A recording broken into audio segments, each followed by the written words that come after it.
Hablamos con Juan José Gómez Centurión. Hola, Juan José, ¿qué tal? Bienvenido. Bien, hola, Bienvenido. Hugo. Hola, buenas tardes. Sabemos que te gusta... Gracias por la invitación. No, al contrario, al contrario.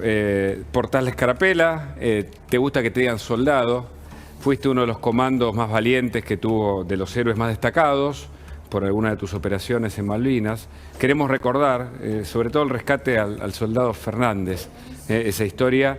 Pero comencemos por esto último, Juan José, porque vos tenés una mirada política, hemos conversado mucho, tenés una mirada geopolítica, sos un estudioso, y recién el historiador nos impactó, no solo porque tiene a dos hermanos veteranos y conoce bien los detalles, sino porque habla de la degradación cultural, de la pérdida del horizonte de la Argentina, y vemos un gobierno bifronte. Alberto habla en un lugar hoy, la vicepresidenta habla en el otro lugar. Nada menos que a 40 años de la Guerra de Malvinas. Sí, bueno, Patricio tiene una mirada muy interesante sobre el tema, es un profundo estudioso, es un historiador con este tema, pero yo miraba las imágenes recién, ¿no? Mientras lo escuchaba Patricio, las imágenes de las premiaciones y diplomas que no sé qué están entregando. Le entregaron un diploma a Rucauf. El 2 de abril lo voy a aparecer ahí, a Rucauf recibiendo un diploma. En la otra imagen lo veía al canciller Cafiero que no lograba arrancar cantando el himno. Entonces, la desmalvinización de 40 años es un proceso que vive la Argentina, llevado a cabo por Gran Bretaña y por el poder mundial, casualmente de instalar en el corazón y en la cabeza de los argentinos y fundamentalmente de la dirigencia argentina los argumentos del usurpador. Los argumentos del usurpador y la deconstrucción central del héroe de la guerra, que es el soldado, y lo transforma en una víctima. Ese es el modelo de la desmalvinización en un proceso de guerra de sexta generación. O sea que la guerra de sexta generación es una guerra que no apunta ya al control de lo geográfico, sino apunta al control del intelecto de las personas sin importar la geografía, ¿no? Es la instalación de determinados patrones culturales. Y tal cual como decía Patricio, vos ves la dirigencia argentina de los últimos 40 años, lo único que ha hecho es deconstruir todo el modelo de la patria, todo el sustento cultural. Una nación es un proyecto cultural, claro, es un proyecto espiritual fundamentalmente.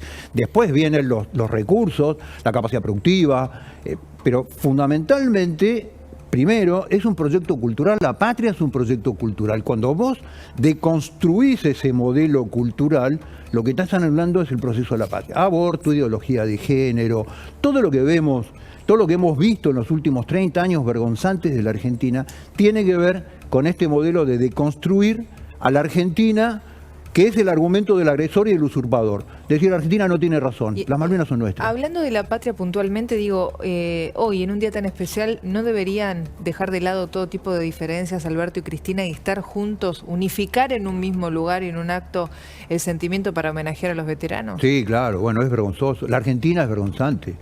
¿La Argentina es vergonzante? Sí, absolutamente. Desde el lugar donde lo mirés, Hugo, en los pobres, en los indigentes, en nuestra situación territorial, en nuestro concepto de soberanía, en nuestra clase dirigente. Patricio lo decía con toda claridad. ¿Institucional? Institucional, absolutamente. No existen las instituciones, están avasalladas por las personas, por los proyectos de poder de las personas. Patricio lo decía recién con mucha claridad, ¿no? Mientras Boris Johnson habla de Tucídides, Alberto Fernández habla en idioma inclusivo, dio una imagen que es espectacular. Esto es la diferencia, pero hacer la diferencia de lo que es la dirigencia política de hoy con la dirigencia política de hace 70 años en la Argentina. El nivel intelectual, la formación, la visión. Pensemos en la visión, digo, de Sarmiento, de San Martín, que es cierto, tiene una visión formada afuera o mundial para mejorar la patria, no para hacer negocio, como muchos dicen, con la patria, como pasa en cierto sector de la política, ¿no? Roca era un hombre formado leyendo manuales y leyendo libros en las trincheras de la Guerra del Paraguay. Julio Argentino Roca. Sí, claro. Y fue un hombre que transformó la Argentina, integró territorialmente la Argentina, armó un proyecto de país, terminó de construir la República. ¿Y se fue más rico del poder o más pobre? Esta es una buena pregunta para todos. Seguramente se fue más rico, y todos los detractores dicen que el problema de Roca fue su riqueza. Ajá. Pero jamás hablan de la obra de Roca. Roca, en el año 1904, instala la primera base militar permanente en la Antártida. Argentina fue durante 38 años el único país del mundo que tuvo presencia permanente en la Antártida a través de las Fuerzas Armadas, obra de Roca. Roca desalojó a los ingleses de Ushuaia, funda la ciudad de Ushuaia y funda la base naval de Ushuaia. Mirá la visión geoestratégica que tenía. Igualmente digo, viendo estas imágenes no pasa nada, no hay un castigo para nuestros gobernantes. Sí. Tuvimos la palabra de un veterano hace un ratito nada más también, y él nos decía, yo pensé que nos iban a reunir a todos los veteranos en un mismo lugar. Nunca. Y jamás pasa eso. Nunca. ¿Por qué la fragmentación? Claro, porque el negocio de la política es la partición, la fragmentación. Han fragmentado la sociedad. El modelo de política identitaria, lo que es el mismo fenómeno que está pasando en Chile ahora, ¿no? Es buscar identidades histéricas de distintos lugares, juntarlos en una propuesta política, pero ¿qué es lo que te da la política identitaria? Enormes barreras que jamás logran unir transversalmente ninguno de los... Entonces, es decir, nos peleamos entre nosotros. La grieta, el negocio de las grietas. El negocio de la política es la fragmentación y la grieta sistémica. Donde ve algo junto, lo divide. A los veteranos, perdón, te cierro con esto, sí. Hugo, a los veteranos hicieron 40 años de trabajo para fragmentarlos y dividirlos, para que determinados veteranos sean punteros políticos de la política. Después inventaron los soldados movilizados continentales para enfrentarlos con los veteranos de guerra. El negocio de la política en la Argentina no es unir, es dividir. Quiero ir para atrás porque hay por lo menos dos anécdotas que quiero que cuentes, que la gente tal vez no la conozca. Juan José Gómez Centurión fue comando, es un hombre muy formado en estrategia y tuvo 2 episodios en combate que son dignos de ser destacados. Pero, ¿por qué son importantes hoy? Pensemos la Argentina de hoy y por qué las Malvinas siguen, más allá de que son argentinas, por identidad, ¿por qué son importantes en este mundo globalizado en el que somos testigos de otra guerra, por ejemplo, ¿no? Malvinas obviamente no es solamente el tema de la herencia, del pasado y de los legítimos derechos de posesión. Malvinas también es el futuro. El continente del futuro es el continente antártico. Es el único continente de la Tierra que no tiene división política. Tiene pretensiones a través del Tratado Antártico, pretensiones de división, pero no tiene división todavía política. El Tratado Antártico dura hasta el 48, hasta el 2048, si es que antes los tratantes no se deciden a disolver. Ahora, la segunda mitad del siglo XXI va a tener que ver con determinados recursos que están en la Antártida. Por ejemplo, el agua. La mayor fuente de agua potable del mundo está en la Antártida. Cuando la Agenda 2030 te dice la distribución equitativa del agua, ¿qué agua crees que está empezando a pensar a gerenciar? El agua de la Antártida. Los hielos eternos de la Antártida. Entonces, la Antártida para la Argentina, la proyección geopolítica natural de la Argentina está hacia el Atlántico Sur y a la Antártida, no sea Bolivia. Cuando el kirchnerismo dice traslademos la capital al norte, te está hablando de la geopolítica del narcotráfico, que se vincula con el norte. La proyección geopolítica natural de la Argentina es hacia la Antártida. Juan José, hacemos un punto ahí, lo escuchamos brevemente, las palabras de Sergio Massa. No me interrumpas, un minuto, dame para... Cierro y dejas hablar a quien quiera. Pero seguimos, ¿eh? No, pero ¿por qué te digo esto? El camino a la Antártida pasa por el Atlántico Sur, que es el vínculo de comunicación, el control del estrecho de Drake, que es el único pasaje natural entre el Océano Pacífico y el Océano Atlántico, destruido, por ejemplo, en un caso hipotético, Panamá, el canal de Panamá, y esa plataforma enorme de control de la Antártida, el pasaje de Drake, que es Malvinas. Claro, claro. Te cierro con esto, perdón. Ahora sí. ¿Lo escuchás a Massa, Centurión, vos que estuviste en la SILA, que combatiste, que te formaste desde el punto de vista militar, que venís de esa tradición, que sos un hombre que rescata valores patrióticos, y escuchás a los políticos de hoy, ¿qué te pasa? Por ejemplo, en este revisionismo histórico, si es que lo es, las palabras de Massa. No, Massa no hace revisionismo histórico, sigue el libreto, discurso único desmalvinizador de los 40 años, de los últimos 40 años, poniendo a Malvinas en el lugar de la dictadura, digamos. Esto es, Malvinas tiene 190 años, en el año 82 tenía 150 años de conflicto. Los decisores en la historia son señores que pasan. Si nosotros preguntamos ahora a todos los que están acá, ¿quién fue el gobierno patrio que ordenó la segunda campaña del Alto Perú? Nadie se va a acordar. ¿Sabes por qué? Porque no es importante. Ahora, todo el mundo se acuerda, Vilcapugio, Ayuma, los muertos. Entonces, que la dictadura y Galtieri haya tomado una decisión porque llegaban los cientos del cumplimiento del riesgo de prescripción del reclamo, y este es el tema que se cumplía en enero de 1983, el riesgo de la prescripción del reclamo, que es una vieja doctrina, la doctrina Eden. Eden fue un político inglés, primer ministro de Gran Bretaña después de Churchill, fue ministro de Relaciones Exteriores y fue el primer secretario general de Naciones Unidas. Era el hombre encargado de paliar toda la doctrina de descolonización que Yalta le impuso a Gran Bretaña, ¿no? Yalta, Rusia, Estados Unidos le dijeron, listo, larguen todas las colonias. Entonces, elaboraron una doctrina de posibilidad de prescripción por la longitud del tiempo con respecto a los reclamos. Entonces, vincular hoy, lo mismo discutí ayer en un programa de televisión, vincular el fenómeno y el conflicto de Malvinas, del lugar más importante del control del acceso a la Antártida y al pasaje de Drake, a un personaje que es Galtieri, que es la peor cara, digamos, que podemos poner para el tema de Malvinas, o a la dictadura, es de un nivel de simplificación absoluta. Absoluta. Es la historia de los últimos 40 años. Es la historia política, el jueguito político, dictadura o democracia. Hoy todavía te siguen diciendo dictadura o democracia. A 40 años, digamos.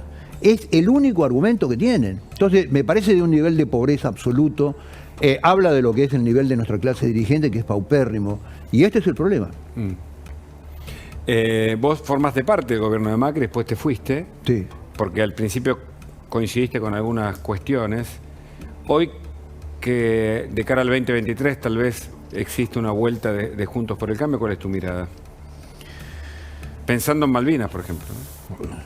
Bueno, yo estuve en el gobierno hasta que me di cuenta que eran más de lo mismo.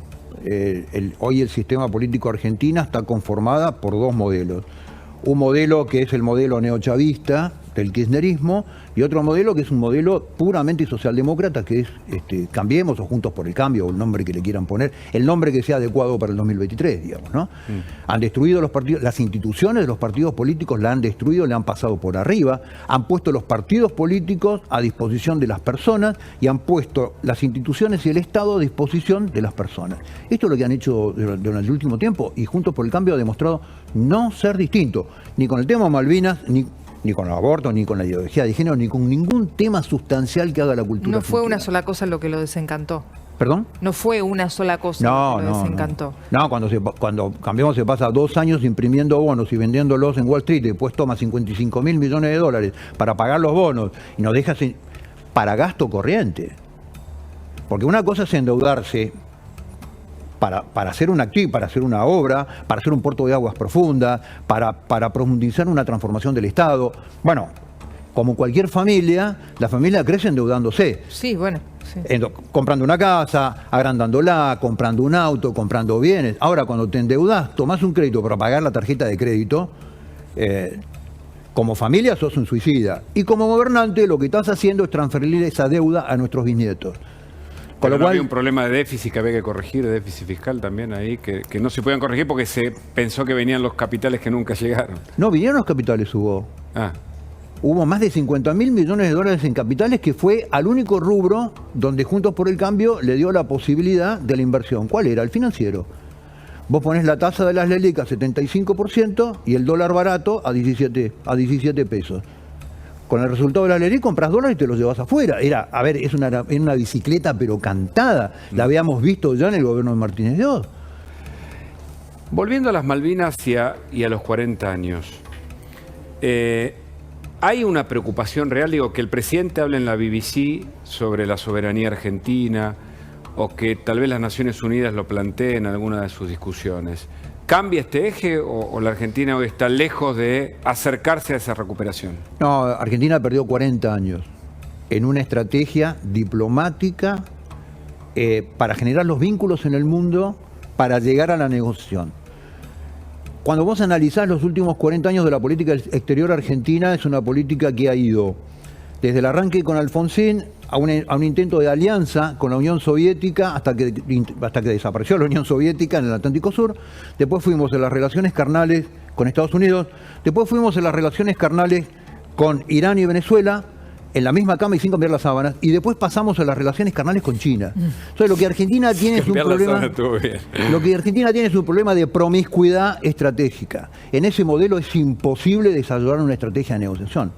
Ahora, Naciones Unidas 4 veces ya le ordenó a Gran Bretaña sentarse a negociar las islas. No es el camino. La Asamblea General de las Naciones Unidas no es el camino. Sí.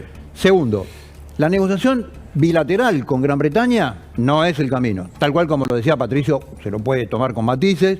Mientras Gran Bretaña no vea enfrente una gran nación como con China para negociar Hong Kong, no lo va a hacer. El camino que perdió Argentina es América. Correcto. América tiene que entender que el problema de Malvinas no es un problema de Argentina, es un problema de América. De América. Vamos a la vicepresidenta. Estamos con Juan José Gómez Centurión. Muy autorreferencial. Muy autorreferencial. La experiencia de ella, el testimonio de ella en medio de la guerra. Habló de Máximo y ahora habló de la identificación de los soldados allí. Tu mirada. Autorreferencialidad y uso de los muertos. Tema típico de la política. Ajá. La vicepresidente le dice a los tipos que combatieron en la guerra cómo sufrió ella con Máximo debajo del escritorio del colegio. Ah, tenés razón, porque ahí están los veteranos. Sí, ahí están. Ahí Claro, están. los diplomas O sea, que no, entregó no escucha. No, ella le cuenta el dolor que pasaba Máximo debajo del escritorio. Y después, lo que dice la vicepresidente es un error conceptual gravísimo. No hay NN. Se tiene el nombre de todos los soldados que murieron en la guerra. Lo que en toda guerra pasa es que no se logran identificar los cadáveres. Exacto. Pero no hay soldados NN. Todos los soldados muertos en la guerra tienen nombre. Y tienen nombre y apellido. Y muchos Y lograron siempre- ser identificados, gracias a con Dios. muchos cadáveres no identificados. Claro. Entonces, esta cosa del NN esto es un uso político de los muertos que es realmente aberrante. Quería que me cuentes por lo menos el rescate del Eso. soldado Fernández.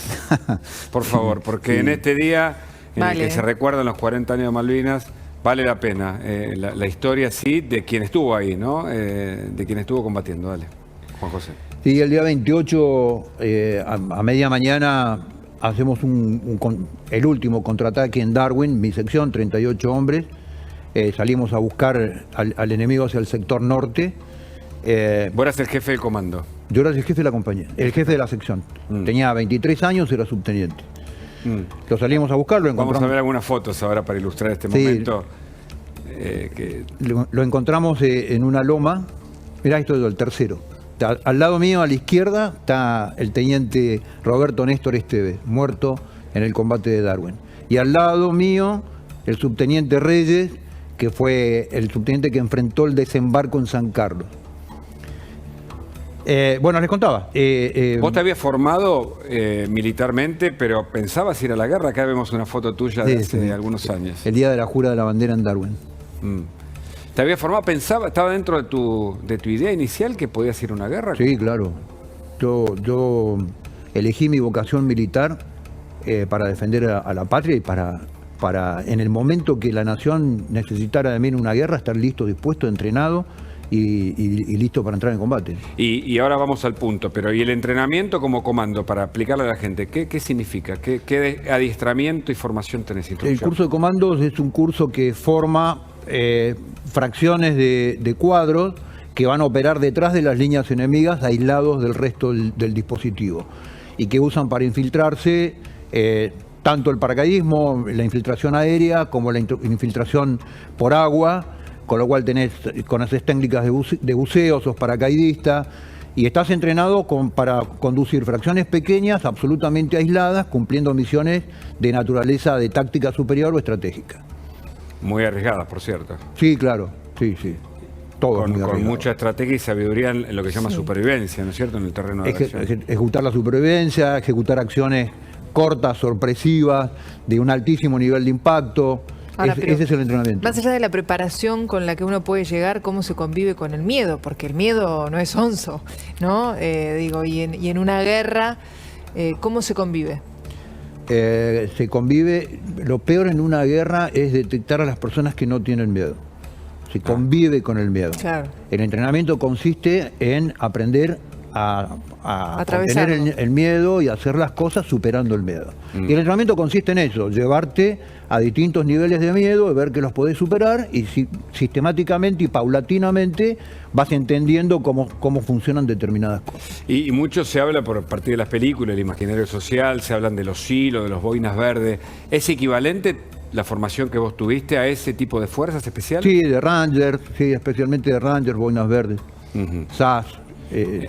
Entonces, volvemos a esa escena.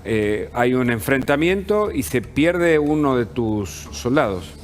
No, te cuento, porque esto tiene ribetes. Claro, por favor. Tiene ribetes que marcan lo que fue el hombre argentino en Malvinas. Bueno, ejecutamos el contraataque, tuvimos muchísimas bajas, le generamos muchas bajas a los británicos. En el momento de replegarnos, porque ya estábamos casi consumiendo toda la munición, estábamos rodeados, no teníamos comunicaciones, yo me quedo en el último escalón aguantando lo que venía en el ataque para que el resto de la fracción pudiese cubrirse en la loma, y en una de esas miro al costado y lo encuentro al cabo Fernández, cabo Andrés Fernández. Te cuento quién era el cabo Andrés Fernández. Cabo Andrés Fernández era el cocinero, era un cabo cocinero. Su misión era estar en la cocina, que es el lugar más seguro de la guerra, haciendo la comida. Sí. Y Fernández, cada vez que nosotros salíamos de exploración en alguna patrulla, siempre me decía, mi subteniente, podemos ir con usted. Yo, a los 23 años, que le decía, Fernández, quédese en la cocina, que usted es cocinero y déjeme combatir a mí. Y Fernández tenía un gran aprecio por todos nosotros. Y Fernández, esta mañana, cuando nos vio salir en el contraataque, se coló en un contraataque contra el 2º Batallón de Paracaidistas británico. Como no tenía armamento, tenía solamente su pistola, eso me enteré hace 2 años en un asado, con él, por supuesto. Como no tenía armamento, tenía nada más que la pistola, fue a enfermería, se robó un fusil de un soldado que había entrado herido, la munición, y se coló con nosotros. Wow. En el medio de los tiros y en lo peor de los tiros, me di vuelta así y lo veo a Fernández. Nos vamos replegándonos para ya entrar a la loma y entrar a cubierto, y Fernández cae herido. Cuando me acerco a él, en la pierna derecha tenía un disparo en el pie y tenía un disparo en la pierna, una herida importante que denotaba que era una herida arterial por la cantidad de sangre que brotaba. Me saqué mi pañuelo, le hice un torniquete, le saqué el armamento, porque además ya estábamos empezando a estar rodeados, casi nos asaltaban, y de abajo empezaban a subir mis soldados que ya estaban a cubierto a buscarnos a nosotros. ¿A cuánto estaban los enemigos? Como usted... Y teníamos fracciones que ya estaban a 30 metros, 25 metros. En una mañana de mucha neblina, si no hubiera estado la neblina y la llovizna baja, nos hubieran liquidado absolutamente. Entonces le digo, bueno, Fernández se queda acá, le saqué el armamento para que no haga ninguna tontería. Si pasa un camillero, grite, y si no, yo lo vuelvo a buscar a la noche. Esto era 12 del mediodía. En Malvinas cae el sol 4:30 de la tarde, ¿no? Con lo cual estaba ahí cerca. No me dejes, me voy a morir, que si no, quédate acá, yo te vuelvo a buscar a la noche. Y ahí nos replegamos. Bueno, cayó el sol, había sido un día muy duro para nosotros, tuvimos muchas bajas, muchos lastimados, muertos. Y estábamos ahí recuperándonos, buscando munición. Y empiezan mis soldados, me dice mi subteniente, ¿y qué va a pasar con el cabo Fernández? No, el cabo Fernández ya está en un buque hospital con una enfermera atendiéndolo, mucho mejor que nosotros. Digo, no se preocupen. Y yo me di cuenta que una de las cosas que a vos te sostiene durante toda la guerra y en el combate es el espíritu de confianza que reina en una fracción, ¿no? Si yo estoy herido, alguien me va a buscar. Si yo me muero, alguien me va a enterrar. Y si yo me muero, alguien va a ir a hablar con mi viuda. Esto es el modelo que sostiene a los hombres en las situaciones más críticas. Y yo me di cuenta que si no le íbamos a buscar, lo que suponía que íbamos a buscar un muerto o algún herido, que lo íbamos a buscar muerto o que era un herido que ya estaba en manos de los británicos. Dijo, bueno, muy bien, vamos a buscarlo. Yo sí necesito 2 voluntarios que me ayuden a cargar el cadáver sin armamento. Yo llevo armamento, si entramos en combate con el enemigo, yo me ocupo. Y pedí 2 voluntarios, aparecieron 4. Soldados de 19 años. Hacía 3 días que no comíamos. Estábamos empapados hace 3 días, mojados de la cabeza a los pies. 4 voluntarios aparecieron. Me los llevé a mi querido Vasco Aguirre Bengoa y a José Carovio, que eran los que físicamente estaban más intactos, y salimos a la noche a buscar. Tardamos como 2 horas en encontrarlo, pasamos fracciones enemigas, nos infiltramos a través de fracciones enemigas y escuchamos un gemido en una de esas, en un lugar donde yo sabía que más o menos era el que habíamos estado, y ahí lo rescatamos a Fernández. Fue muy duro volverlo a traer, digamos, porque era muy pesado, se quejaba, estaba inconsciente. Les debe la vida. Y bueno, hoy pesa como 120 kilos, le digo, gordo, si esa hora no te traemos, digamos, ¿no? Ahora no podría. Pero en esa época era muy flaco. Y la ves en el donde valor de la palabra, ¿no? El valor de la palabra, ¿no? De la confianza, de la moral confianza. alta. Y ese enfrentamiento en el que le piden rendición y vos no aceptás o... Ah, sí, bueno, eso fue antes. Eso fue cuando nosotros tomamos contacto, combatimos con los ingleses, en un lugar que era bastante apretado y que tenía un par de paneles minados que también nos daban algo de protección. Desde una piedra se levantan 2 cascos con un fusil y... Entonces, cuando vos sos jefe de fracción, toda tu información es lo que ves, lo que escuchás y lo que te dicen tus hombres. Esa es la información que procesas, no tenés otra información. Sin radio no tenés información de qué te dicen de otro lugar, no tenés otra información. Y de la punta allá del flanco derecho me gritan mis subtenientes, se rinden. Eran cascos. Se rinden, miro con mi anteojo de campaña, evidentemente estaban levantando el casco. Entonces digo, bueno, alto el fuego, se para uno, viene caminando, me levanto yo. ¿Quién era el que venía caminando? El jefe de la fracción adversaria. Unos dicen que era el teniente Barrio, otros dicen que era el teniente coronel Jones. Pero era alguien importante. Era un jefe. Era un jefe. Nos encontramos abajo, él venía subiendo, yo venía bajando, y me pregunta, ¿entendés inglés? Sí, le digo, habla tranquilo. Bueno, me dice, tranquilo, ya terminó todo para ustedes. Si me entregás el armamento, yo te voy a atender a todos tus heridos y salen todos vivos. Ya terminó todo para ustedes. Y yo creí que él venía a rendirse. Claro. Entonces le digo, repetime. No, me decía, teníamos los dos el fusil levantado y me decía con la mano, tranquilo. ¿Fusil levantado qué significa? Que no hay tiro, no te estoy apuntando. Ok, Claro. parado. Sí. Ahí, fusil arriba, toda mi gente arriba, toda la gente de abajo.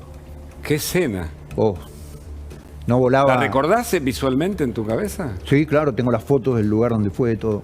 Y entonces él te vuelve a decir... Tengo las fotos de un lado, pero no las saqué yo, las sacó gente malvinera que fue después y ubicó el lugar y sacó fotos de un lado y fotos del otro. Entonces yo le digo, a ver, no te entendí, repetime. Y me dice, no, tranquilo, ya terminó todo para ustedes, te voy a atender todos tus heridos, y para ustedes terminó todo ya. Y yo no entendí qué me estaba diciendo. Entonces le dije, bueno, me di vuelta y le dije, en 2 minutos abro el fuego. Me agarré y me di vuelta y subí. Y estaba subiendo donde estaban mis soldados, que estaban en un alambrado, arriba, parapetados fundamentalmente en los postes de alambrado. Y antes de que yo llegue, desde Boca House, más o menos unos 700 kilómetros al oeste, una fracción británica que había llegado a ese lugar, había instalado ametralladoras, no sabía de este episodio, nos ve y abre fuego. Y abrió fuego sobre el primer grupo de mi fracción. La primera baja que causa es el Cabo Oviedo. Yo lo vi así en diagonal. Inmediatamente me di vuelta, lo ubiqué, que estaba detrás de un alambrado en un poste, le tiré y ahí empezó... Otra historia. O sea, ¿lo mataste? Sí, claro, obvio. Claro. Es la guerra. Es la guerra. 2 disparos lo maté, quedó ahí al lado. Y subiste a... Y no me acuerdo nunca cómo pasé el alambrado. Mis soldados no me saben decir cómo pasé el alambrado. Uno dice, no, pasaste por arriba, otro dice, no, pasaste por abajo. Nadie me sabe decir cómo pasé el alambrado. Qué locura. ¿Qué momento? Bueno, y ahí empezaron los muertos y los heridos en serio, digamos, ¿no? Porque ya nos tenían rodeados, Claro. empezó el fuego cruzado. Quiero que ahora me cuentes otra anécdota, que es para la gente que no lo sabe, que en algún momento como buzo te tiraste sí. a rescatar un armamento que era fundamental en ese momento de la guerra. Bueno, escuchamos a Cristina y Qué nos locura. asombramos. Estamos hablando de los 40 años de Malvinas, estamos con un héroe de Malvinas, Juan José Gómez Centurión. Pero en el medio el mensaje, ¿no? En el medio, y ella habla en tercera persona de ella. Sí. Y además contradice a la portavoz que dijo que no le respondió un mensaje y le manda un libro de regalo. Merece un comentario, ¿no? No, merece. te pido por favor, no. Te pido que me absuelvas de eso. No. Esta es la... Pero es difícil tratar de entenderlo. Es que es difícil ¿no? porque en un día es hoy- como un culebrón, es como una situación personalizada de un problema nacional. Un drama dentro de un drama. Es un melodrama. Claro. En el melodrama, en el recordatorio de los 40 años de Malvinas con los veteranos adelante. Claro, este es el De un punto. verdadero drama. Es decir, están los veteranos, quienes deben ser homenajeados. Ella habla de Roger Waters, del libro que le regala el presidente para mostrar, y dice, habla de ella misma, que no está peleada con el presidente. Por un Para que regalo. después la vocera o la portavoz pero- no salga a decir eso. Ustedes me juraron que me absolvían del comentario y me ya están está, llevando ya al está, comentario. estamos hablando Volvemos nosotros. al punto, ¿cómo fue esa anécdota en la que a través del buceo había que recuperar dispositivos fundamentales para la guerra? Sí, por allá por el 23 de mayo, desde Puerto Argentino, porque ya se veía, después del desembarco en San Carlos, las fuerzas británicas empiezan a orientarse, se veía por vuelos de helicópteros y demás, y se notaba que venía un ataque sobre Darwin. Y Darwin no tenía artillería. Entonces, como por helicóptero era muy dificultoso y había muchísimas bajas de helicóptero por falta de superioridad aérea, se decide mandarlos en la patrullera Río Iguazú, que era una patrullera de prefectura. Es un buque, una patrullera chica de costa de 28, 32 metros de eslora, no me acuerdo exactamente cuánto tiene. Una embarcación. Una embarcación de porte mediano, con todos los hombres de las piezas de los cañones adentro. Entonces se mandan 2 cañones 105 Tomelara, que son 2 cañones que son absolutamente desarmables porque los italianos los fabricaron para lanzarlos por paracaídas o para dividirlos por piezas para llevarlos en la montaña. Entonces se lo desarma y se lo mete dentro de la bodega. Un ataque de Harrier el día 23 a la, el 24 a la madrugada. Lo hunde en el medio, entrando ya al puerto a más o menos 30 kilómetros del puerto de Gusgren, hunde el buque. Hay una historia muy linda en ese buque porque muere el cabo Benítez con la ametralladora 12-7 combatiendo contra un Harrier. El ataque del Harrier fue muy violento y el buque embica y queda hundido. Y las piezas estaban adentro. Entonces viene el jefe de las piezas, que era el subteniente Navarro, en ese momento, y viene y me dice, mi subteniente, necesito que me ayude. Tengo las piezas del cañón adentro. Yo soy el responsable de esos 2 cañones. Yo le digo, Navarro, ¿estás loco? ¿Usted qué quiere hacer? Hay que ir a sacarla. Me dijeron que usted tiene un traje de neopren. Sí, pero yo tengo un traje de neopren, no tengo aletas, no tengo visor, no tengo testera, no tengo guantes, no tengo nada. Y ahí empezamos a armar una armada Brancaleones, donde nos apoyó gente de Fuerza Aérea, nos prestaron los helicópteros, y ahí empezamos a armar un dispositivo, una operación que duró durante 2 días, inmersión más o menos por 7 horas en cada uno de los días para sacar pieza por el tambucho de popa de la patrullera de Iguazú cada una de las piezas. Y ahí la sacamos. En un agua Sí, 4 grados. de 4 grados. Y buceando, ¿y cómo se veía con...? Nada, tanteo. Cuando Navarro se paraba en la cubierta, el agua le llegaba hasta acá. Entonces yo salía por el tambucho, le entregaba la pieza y porque adentro cuando se embica el buque y escora, todo quedó revuelto. El pañol de herramientas del buque, las piezas de artillería, quedó todo revuelto. Entonces había que sacar pieza por pieza, entonces Navarro me decía, ¿esto es del cañón o no es del cañón? Si no era del cañón, la tiraba al agua. Yo le decía, Navarro, ¿estás seguro? ¿Sí? ¿No? Y ahí estuvimos 2 días. Y logramos rescatar los 2 cañones. Cuando los británicos, en la capitulación, cuando los británicos toman Darwin, lo primero que nos preguntan, como en todos los interrogatorios, de dónde sacaron la artillería, porque ellos sabían Que no había. que habían sido embarcados en Puerto Argentino, seguramente por datos de inteligencia, y que el buque había sido hundido. ¿De dónde había salido la artillería? Y no lo podían creer. No lo podían creer, decíamos de abajo del mar. Claro, Eso fueron las cosas de Malvinas. claro. Que nadie sabe o que muy poca gente No, sí, sabe, poca gente sabe. que son pequeños grandes detalles en Sí, realidad, claro. ¿no? Porque cambian la historia. ¿Volverías a Malvinas? Sí, claro. No vuelvo con bandera británica. No. No, creí que me preguntaban, no. No, una pregunta abierta. No, volvería en cualquier circunstancia y bajo cualquier forma de volver con bandera argentina, no vuelvo con bandera británica. Yo estuve con bandera argentina, no vuelvo con bandera británica. Respeto a todos los que van, hay veteranos que les hace muy bien ir a Malvinas. Yo me muero de ganas de ir a Malvinas, pero yo con bandera británica no vuelvo. Y nada para saldar, digamos, ¿no? O sea, ¿Nada? Nada para saldar. O sea, La usted- recuperación de Malvinas. Bueno. Eso es lo único que hay que saldar. Todo lo demás estuvimos para eso. Exacto. Y Dios nos puso en ese lugar. Hay un conjunto de rock, se llama Fit, que nadie lo conoce, que se dedica a cantar específicamente temas de Malvinas. Tiene 3 discos editados con nada más que temas de Malvinas, donde recuerda los nombres de los muertos. Recordá el nombre, porque es conocido en el ámbito de los malvineros. De los malvineros. Sí. Fit, F-E-E-D. Y tiene una canción que es extraordinaria, que nos dedica a los veteranos, y que a nosotros, a mí siempre me impresiona mucho porque entiende claramente lo que nosotros sentimos. Entonces nos dice, tuviste la suerte de estar ahí. Ajá. No, el que te dice eso es porque él también le hubiera gustado estar. Claro. Con lo cual, no, yo no tengo nada que saldar, excepto la soberanía de las islas. Claro. ¿Qué se habla de la degradación? Tanto hablamos al principio de esto. ¿Qué significa esto en términos de la proyección a 40 años de Malvinas? Todo lo que estamos viviendo, yo creo que es un paso más de la desmalvinización, ¿no?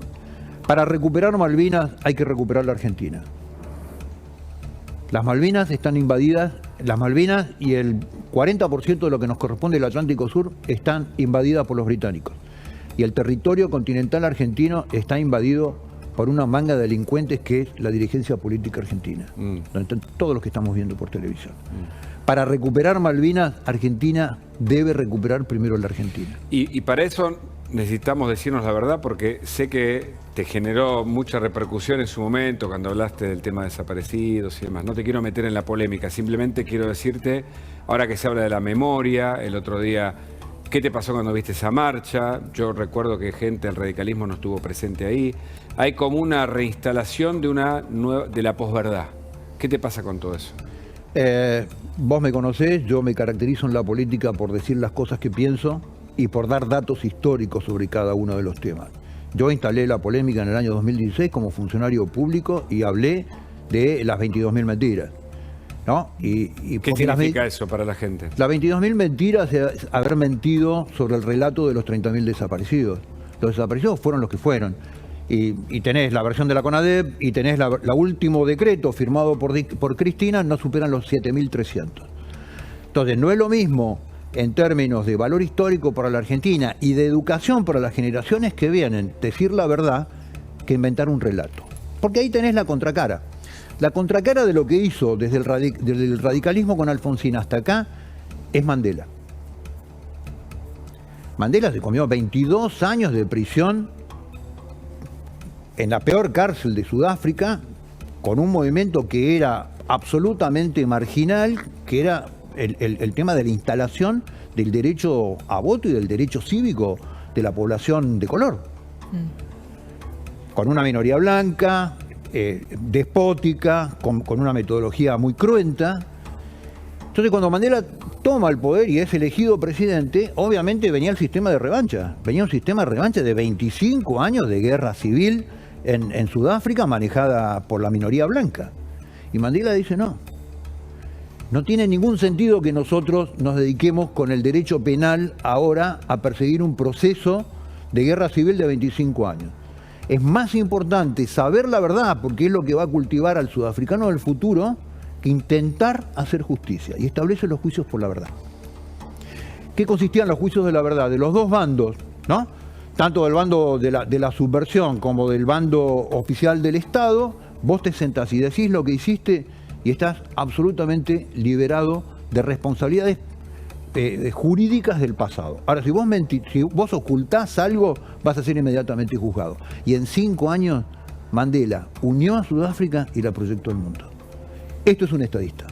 Y vos decís entonces, volviendo al 24 de marzo, porque fue un hecho tan polémico, por supuesto, con relevancia institucional, vos decís que la Argentina se debe una discusión sobre el tema de la verdad de esos años.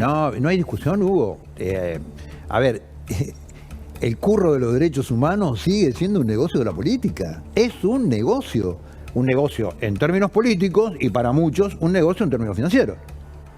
Pero es un negocio para la política, es volver a fragmentar, volver a dividir, volver a tener temas en cómo segmentar la sociedad.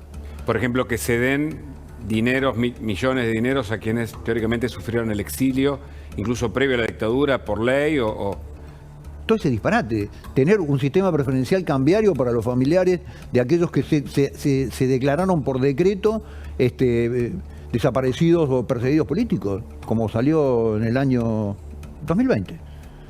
Todo ese modelo es un modelo de gestión política. La política sigue haciendo política con los temas más cruentos de la Argentina. Los 70, Malvinas. Hablo del caso Nacha Guevara puntualmente.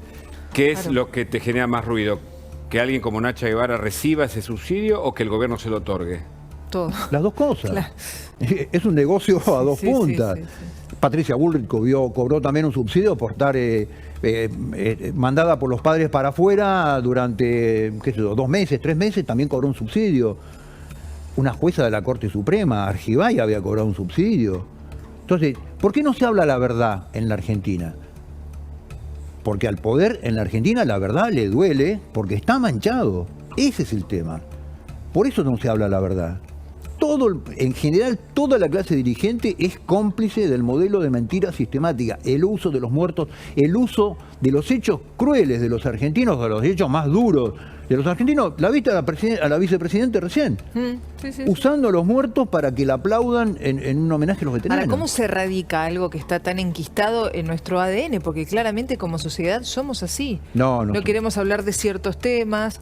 Hay cosas que no se yo creo que deben es un decir. tema que viene desde el poder. Es un discurso único.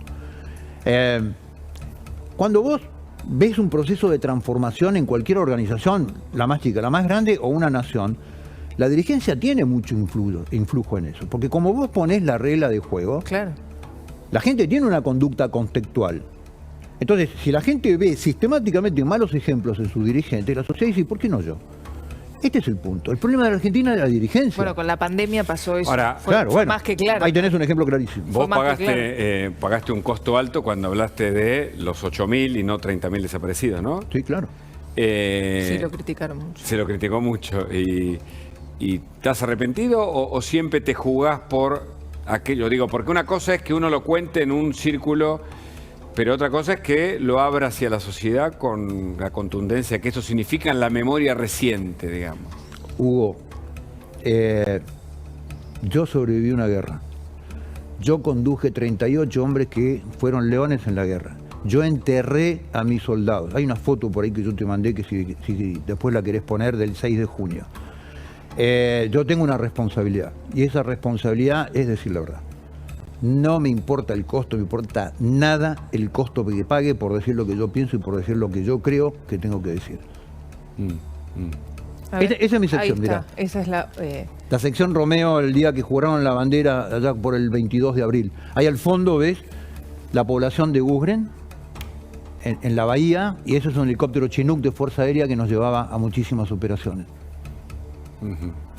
Ahora, cuando ves ese tipo de fotos, ¿qué sentimiento te genera? Un orgullo. Mucho orgullo. Enorme. Hoy a la mañana, nosotros tenemos un chat, ¿no? Donde, todas las mañanas nos saludamos, hay algunos que son más vagos para saludar. Y cuando esta mañana nos conectábamos por el chat y nos saludábamos por el chat, es un orgullo enorme. Que te lo llevas a la tumba, ¿no? Haber pertenecido, haber formado parte. Haber pertenecido, haberlos conducido, haberlos formado, yo los recibí como civiles. Y al volver, un poco la pregunta que le hacía yo antes a otro de los veteranos que estuvo con nosotros, a Roberto Picardi, ¿cómo fue la vuelta? Fue tremendo, fue más dura que la guerra. ¿Sí? Sí, claro. A ver. La desmalinización fue un proceso tremendo. El proceso de desmalinización inicia en junio declarado además por el entonces general Nicolaides, que era comandante en jefe del ejército, se inicia a fines de junio de 1982.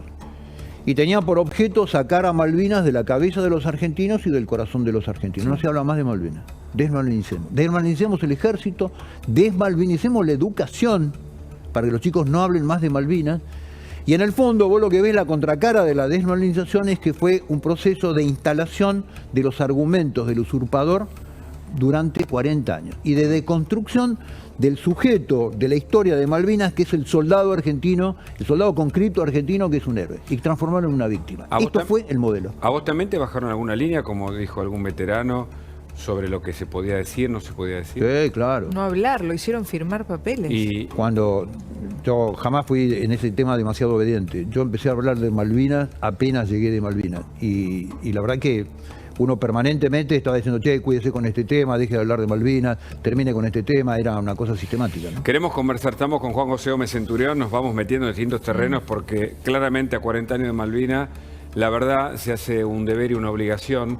Y hablamos con Robertino Sánchez Flecha porque está con un veterano que fue homenajeado en este acto donde habló la vicepresidenta Cristina Fernández. Robertino, buenas tardes. Hugo, buenas tardes, correcto. Una vez finalizado el acto tenemos la posibilidad de conversar con José Figueredo, sí, que es funcionario del Ministerio de Economía de la Nación y uno de los condecorados en esta oportunidad. El dato particular de José es que durante la guerra, y cuando fue la guerra, él tenía 17 años y es uno de los pocos soldados que fueron convocados a la guerra que eran menores de edad, así que será obviamente interesante conversar con él. Él a su vez los está escuchando, le hago una primera pregunta, si les parece comenzamos a conversar con él. José, en principio, agradecerle obviamente por su tiempo y preguntarle, bueno, ¿qué le ha parecido este acto condecorativo aquí en el Congreso de la Nación? Bueno, buenas tardes. Creo que es importante. Hoy venimos de la ESMA, del Museo de Malvinas, que estuvo el presidente, estuvimos participando y después nos invitaron a que viniéramos acá. Para nosotros es importante esto, el reconocimiento del pueblo, el reconocimiento de la parte política y tratar de sanar tantas heridas que por estos 40 años venimos atravesando. Hugo Vivi los está escuchando, José, para que puedan preguntarle. Bueno, el reconocimiento es de acá también por la condecoración. Y nos preguntamos si también hubo ausentes en esa celebración de la ex-ESMA y ahora en el Senado, si no deberían haber sido convocados también otros compañeros suyos. Sí, yo creo que tendría que haber sido más amplia la invitación. Creo que hoy es el Día del Veterano de Guerra y creo que faltaron veteranos de guerra. Claro.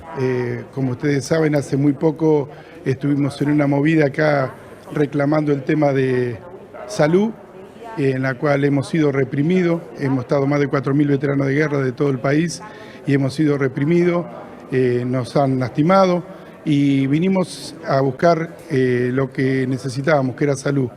Y bueno, creo que eso afectó mucho y bueno, muchos de los veteranos no quisieron participar y se quedaron en su ciudad, en su provincia, con su pueblo, con su gente, recibiendo y celebrando el 2 de abril. José, cuando les entregaron el diploma a la vicepresidenta, ¿les dijo algo en particular? No, en particular nada, que yo iba Nada. escuchando los casos y en particular nada. Claro. ¿Cuál le gustó más de los dos homenajes, el del presidente o el de la vice? Si es posible, ¿no? Es que... Mira, los homenajes son todos buenos, son todos importantes porque es una caricia al alma, es un reconocimiento a 40 años de la Guerra de Malvinas. Merecido, creo que claro. es el más una caricia sentido, a nuestra ¿no? alma, después de tanta prueba. Claro. Está muy bien. Le Mirá, agradecemos y... Sí, termine, por sí, favor. te escucho. No, termine usted que está... No, dale, te escucho. No, queremos No, agradecer. te quería decir... Te quería decir que nunca es completo. Siempre queda algo en el tintero. Nosotros a 40 años todavía seguimos cenando heridas. Todavía la parte política, la parte de la sociedad y aún entre los propios veteranos hay cosas que todavía tenemos que curar. Tenemos que aprender a sanarnos y a aprender a entender que somos seres humanos, que somos todos una misma persona y tratar de consensuar y trabajar juntos por el bien de todos. Cada año veteranos van falleciendo, Claro. cada año parece que se abre más la distancia, en vez de unirnos parece que cada vez estamos más divididos y creo que eso no le hace bien a nadie. Bueno, Totalmente. mi objetivo y el objetivo de todos los que estamos en este momento es poder trabajar en conjunto para unirnos, para que trabajar por un mismo fin.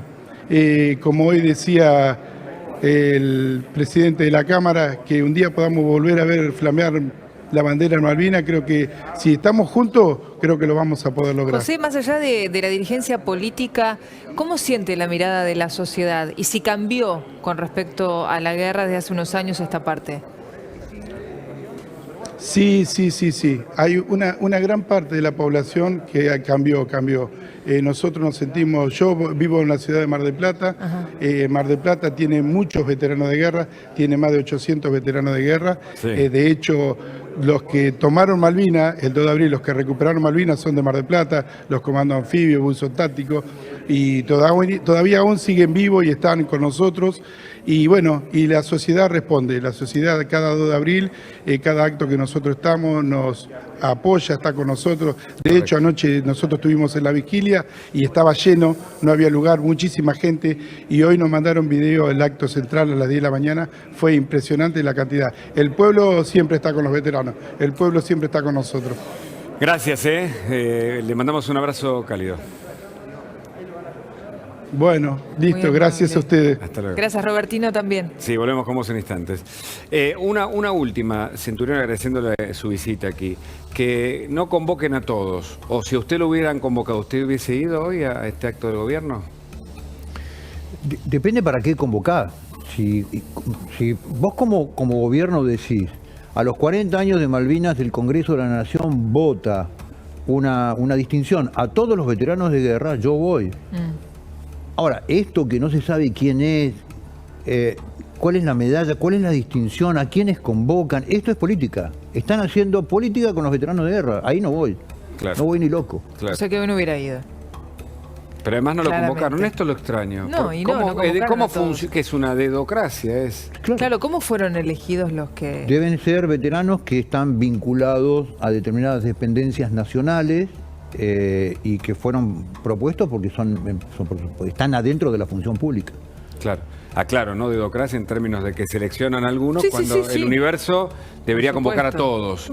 Y si hicieron 2 actos, se puede haber hecho uno más grande. Y No, pero si vos entregás una medalla, decís, mandás las medallas a las provincias, decís a los gobernadores, convoquen a los veteranos y colóquenle esta medalla del Congreso de la Nación. Claro, claro. Con una ley donde los representantes del pueblo votan una distinción a los veteranos y asignan un presupuesto, como corresponde. Claro, pensaba en eso, en el presupuesto, digo, porque muchos dicen, no, porque por cuestiones de gasto, no, se hicieron 2 actos, cada Sí, acto tuvo su claro. costo, pueden haber hecho uno con todos. Centurión, gracias por su visita. No, al Muy contrario, muchas amable. gracias. Muchas gracias. Bueno, Muchas gracias. Qué nos queda enriquecedora mucho- la charla, ¿eh? Sí, interesantísimo, Muy, muy. Nos queda mucho más especial. No vamos a Malvinas.